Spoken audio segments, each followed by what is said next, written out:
Pernah nggak sih kamu scroll Instagram atau TikTok, terus tiba-tiba ngerasa kayak hidup kamu stuck, sementara orang lain kayaknya lagi ngebut banget gitu. Ada yang baru beli rumah, ada yang launching bisnis, ada yang jalan-jalan ke luar negeri lagi. Dan kamu masih di situ-situ aja. Perasaan takut ketinggalan ini rasanya nyesek banget. Dan percaya deh, kamu nggak sendirian. Banyak di luar sana yang ngerasain apa yang kamu rasain sekarang. Makanya di sini kita bakalan ngomongin kenapa sih kita bisa ngerasa kayak gini, ngerasa kayak takut banget ketinggalan, dan yang paling penting, gimana cara ngatasinnya tanpa harus terus-terusan bandingin diri sama orang lain. Aku harap setelah nonton video ini, kamu bisa ngelihat proses hidupmu dengan cara yang berbeda. Sebelum kita bahas lebih dalam, perasaan ini ternyata ada nama ilmiahnya, namanya FOMO, Fear of Missing Out. Dan bukan cuma kamu yang ngerasain ini. Ada jutaan orang di luar sana yang struggle dengan hal yang sama. Yang menarik adalah, ada penelitian yang nunjukin kalau makin sering kita lihat kesuksesan orang lain di sosmed, makin tinggi juga level anxiety kita. Sounds familiar? Oke, jadi kenapa sih kita bisa ngerasa kayak gini?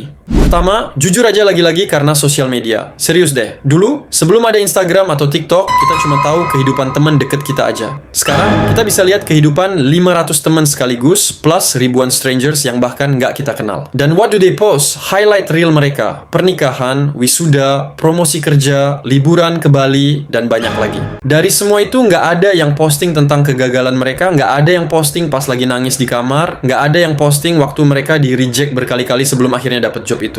Sedangkan yang kita lihat cuman hasil akhirnya. Jadi wajar kalau kita selalu ngerasa ketinggalan karena kita cuman lihat sisi bagusnya aja. Kedua, ada yang namanya Social Comparison Theory. Ini teori dari tahun 1994 yang bilang kalau manusia itu secara alami memang suka bandingin diri sendiri sama orang lain. It's in our DNA, udah dari sananya. Tapi masalahnya, di era digital ini, perbandingannya jadi nggak ada hentinya. Bangun tidur, scroll, istirahat makan siang, scroll. Sebelum tidur, scroll lagi. Terus yang kita lihat, orang-orang yang lebih sukses, lebih bahagia, lebih produktif daripada kita.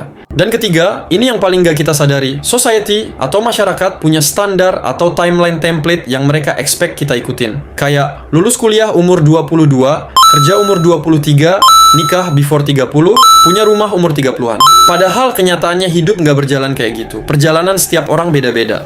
Nah sekarang, kenapa sih perasaan ini bahaya kalau kita biarkan gitu aja? Pertama, it kills your mental health. Penelitian nunjukin kalau orang yang sering bandingin diri mereka di sosmed itu lebih gampang kena cemas dan depresi. Bayangin aja, setiap hari kamu ngerasa kurang, belum cukup, dan ketinggalan. Capek kan mentalnya? Kedua, kamu jadi kehilangan arah tujuan hidup kamu sendiri. Kamu mulai ngejar hal-hal yang sebenarnya nggak kamu pengen banget, tapi kamu lakuin cuma karena orang lain lagi ngejar itu juga. Contoh simple, kamu sebenarnya senang jadi guru, tapi karena lihat teman-teman kamu pada jadi entrepreneur sukses, kamu jadi insecure. Padahal jadi guru itu sama bermakna dan berharganya kok. Ketiga, ini bikin produktivitas kamu jadi nggak sehat. Kamu jadi kerja keras bukan karena kamu passionate sama kerjaan itu, tapi karena kamu takut ketinggalan.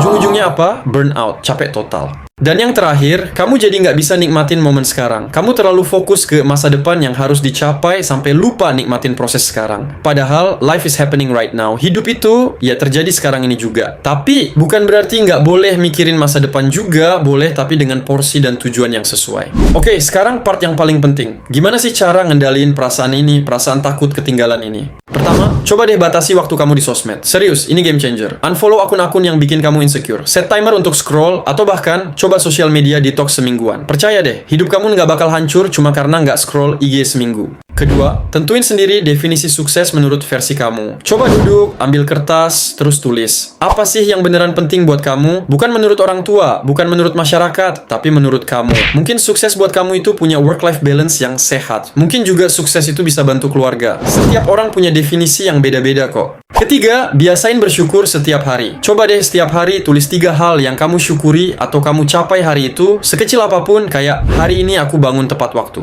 Atau hari ini aku selesain satu tugas penting. Pencapaian kecil itu tetap berarti. Ada penelitian yang nunjukin kalau kebiasaan bersyukur ini efektif banget mengubah mindset dari merasa kurang menjadi rasa cukup.